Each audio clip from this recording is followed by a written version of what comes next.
مساء الفل على كل متابعين قناة حريف أفلام. فيلم النهاردة اسمه The Ugly Truth.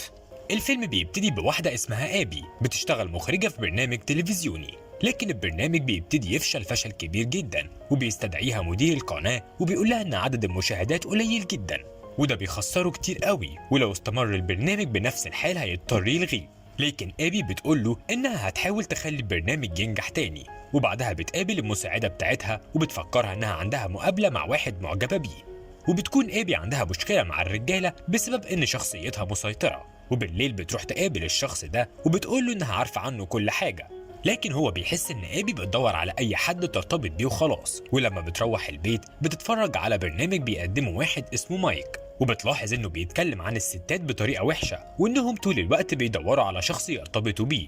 بتتضايق آبي لأنها بتحس بالإهانة، فبتتصل بيه في البرنامج وبتقوله إن كلامه غلط وإنه لازم كل واحد يدور على الشخص المناسب ليه. لكن مايك بيتريق عليها وبيقول لها إن طريقتها مملة وهتطفش أي حد يعجب بيها، فبترتبك آبي لأنها بتكتشف إنه عنده حق. وبعدها بيستفزها أكتر وبيقول لها إنها أكيد وحشة لأنها مش مرتبطة، وبيقفل السكة في وشها.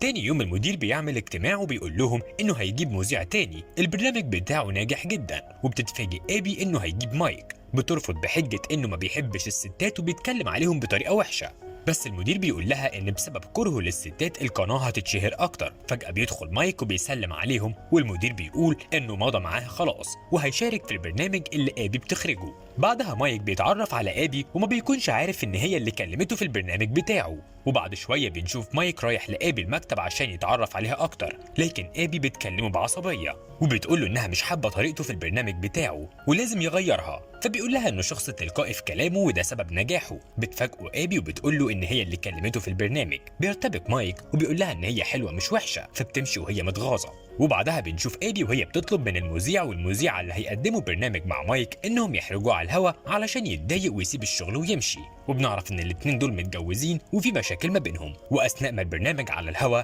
المذيعة كانت بتحاول تسأل مايك أسئلة مستفزة وتحرجه، لكن مايك فهم اللي هي بتحاول تعمله وبيلاحظ الخلاف اللي بينها وبين جوزها، فبيبتدي يخرج بره سياق الحلقة ويتكلم عنها وعن جوزها ويحاول يصلح المشاكل اللي ما بينهم. وفعلا مايك بينجح والمذيع بياخد المذيعة وبيعملوا علاقة على الهواء. بتتفاجئ آبي وبتتعصب وبتحاول تمنعهم، لكن مدير القناة بيسكتها وبيبقى مبسوط من اللي بيحصل. وبعد البرنامج المدير بيروح لآبي وبتبقى محبطة لأنها حاسة إن البرنامج هيفشل بسبب مايك، لكن المدير بيقول لها إن المشاهدات عالية جدا وهيكمل شغل معاه لأنه السبب في النجاح ده. ولما بترجع البيت بتلاقي القطة بتاعتها بتنط وبتهرب من الشباك وبتطلع على شجرة، فآبي بتطلع وراها وبتمسكها وبتشوف جارها كولين من الشباك وبتحس إنها منجذبة ليه، لكن فجأة بيتكسر جذع الشجرة اللي واقفة عليه وبتصرخ. كولين بيسمعها وبيجي ينقذها وبعدها بيدخلها بيته وبيربط لها رجليها، وبيبتدوا يتعرفوا على بعض وبيقول لها انه بيشتغل دكتور عظام وبيديها الكارت بتاعه.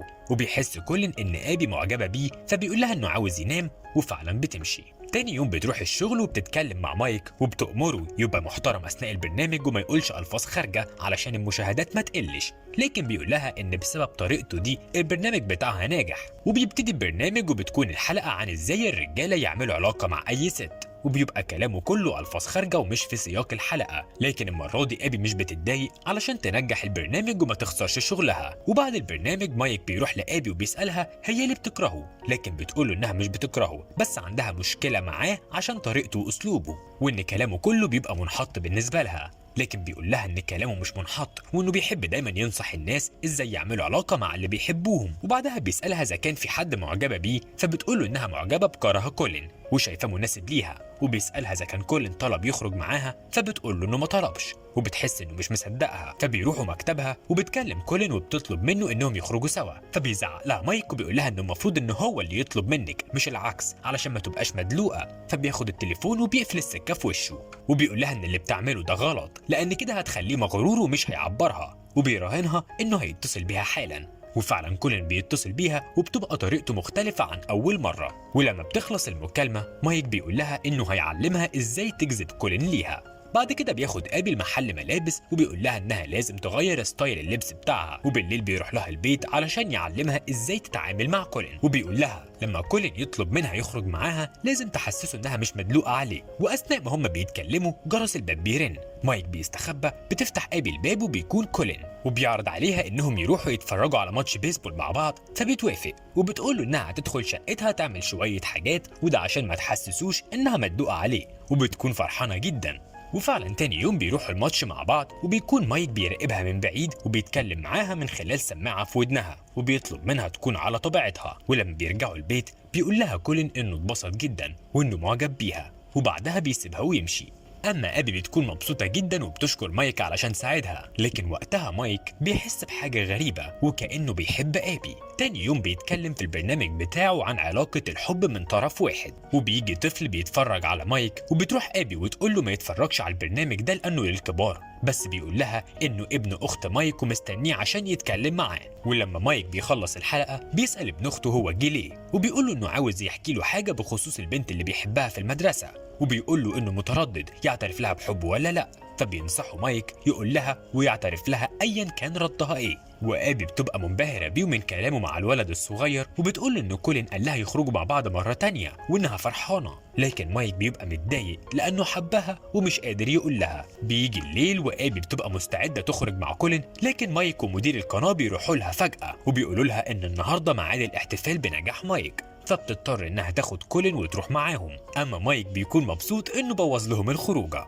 وبيكونوا مبسوطين اثناء الحفله. وبعد كده مايك بيروح لابي وبيقول لها ان كولين شكله معجب بيها، وفي نفس الوقت مايك بيبقى غيران. ومع الوقت كولين وابي بيقربوا من بعض اكتر وعلاقتهم بتتطور، وبتضطر انها تشاركوا حاجات ما بتحبهاش، وده علشان يحبها ويرتبط بيها. وفي يوم اثناء الشغل كولين بيبعت لابي ورد ورساله مكتوب فيها انه بيحبها، وبتكون ابي مبسوطه جدا، لكن مايك بيحس انه خسر ابي خلاص. وتاني يوم واحد صاحب مايك بيقول له انه اتعرض عليه يعمل لقاء مع مذيع مشهور وان دي فرصه كبيره لمايك. بعد كده بيستدعيها مدير البرنامج وبيقول لها ان مايك جاي له عرض في قناه تانية بضعف المرتب اللي بياخده، وبيطلب منها تقنعه ما يسيبش البرنامج بتاعه. بتتضايق ابي لانها كانت متفقه مع كولين انها تخرج معاه.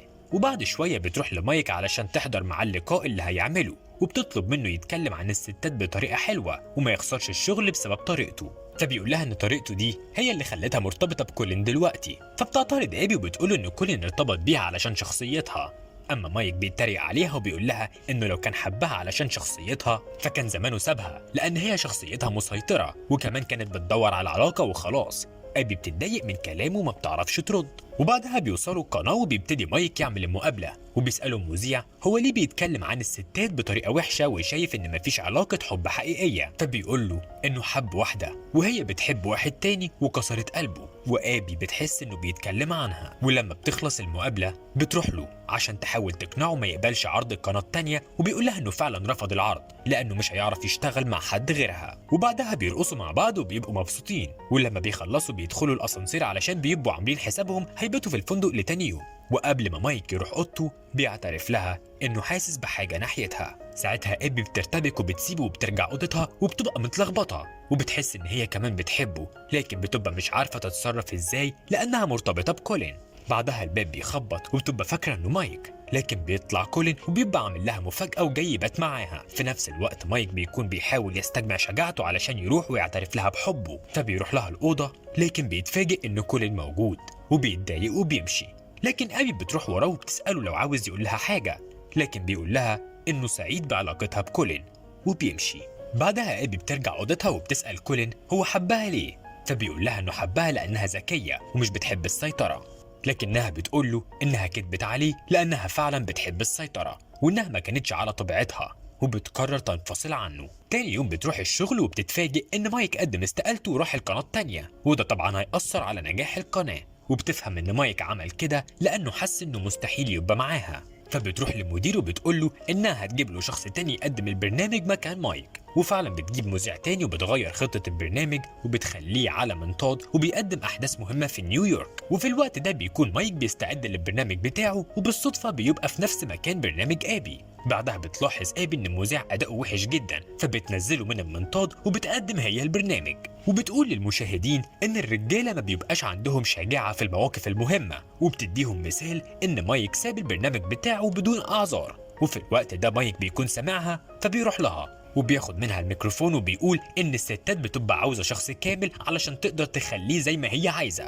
وبيتخانقوا هما الاتنين عن مين الاسوأ في العلاقه. وفجأة بيخرجوا عن النص وبيبتدوا يتكلموا عن نفسهم، بيطير بيهم المنطاد وكل ده بيبقوا على الهوا لأن في كاميرات متعلقة هناك. وبيكملوا خناق وبتقوله إنها انفصلت عن كولين، فبيبتدي مايك يهدى وبيعاتبوا بعض على اللي حصل. وفجأة مايك بيعترف لآبي إنه بيحبها بكل حاجة فيها من غير أي تصنع، وهي كمان بتقوله إنها بتحبه. وبكده يكون الفيلم خلص. لو عجبك الفيديو ما تنساش تدوس لايك وتشترك في القناة وتفعل جرس الصفحة عشان يوصلك كل فيديوهاتنا الجديدة.